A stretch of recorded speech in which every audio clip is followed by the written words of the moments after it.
ওয়ালাইকুম গাইস। তো আজকে আমার কিটি জ্বর হয়েছে, তার সর্দিও আর জ্বর হয়েছে, সে অসুস্থ আর বারবার মানে ঘুম পাড়ছে, সারাদিন শুধু ঘুমেই পাড়ছে, উঠে না যখন তখন, মানে তাকে ধরে ধরে খাওয়াতে হচ্ছে, ভালোভাবে খাওয়া দাওয়াও করে না।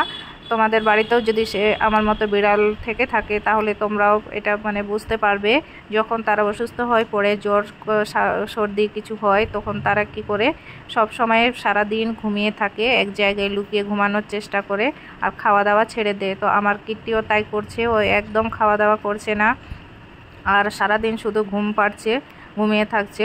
তো যাই হোক, আর একটু গামোছা দিলে ভালো হয় এই অবস্থায়, কিন্তু আমার কিট্টির লোমটা বড়, তোমরা দেখতেই পাচ্ছ। তো আমি যদি একে গামোছা দিই তো জলটা ভিতরে মানে ঠিকভাবে যাবে না, প্রবেশ করতে পারবে না, তাই আমি ওকে মানে গামোছা দেইনি। তো আমি তবুও একটু মাথাতে জল দিয়েছিলাম হালকা করে, বেশি দেইনি, কেননা ওকে সর্দি লেগে আছে। আর এই যে সরিষার তেলটা তোমরা দেখতে পাচ্ছ, এটা ওর মাথাতে আমি একটু দিব, এই যে।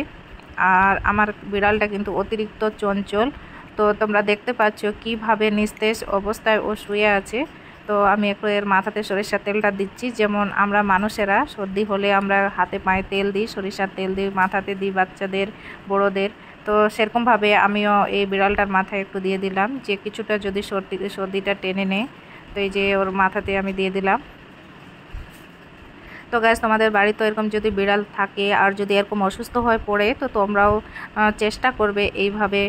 মানে দেশি বিড়াল হলে তো ওর লোমটা ছোট থাকে, আমারটা পার্সিয়ান ক্যাট, তাই লোমটা বড়। তো তোমরা ওকে অবশ্যই গা মুছে দিতে পারো, গাটা মুছে দিতে পারো। আমি সেরকম গা মুছাতে পারছি না, তবে যখন সুস্থ হবে তখন অবশ্যই আমি তাকে একবার স্নান করিয়ে দিব। তো এই যে সরিষার তেলটা দিলাম যাতে ওর সর্দিটা টেনে নেয়।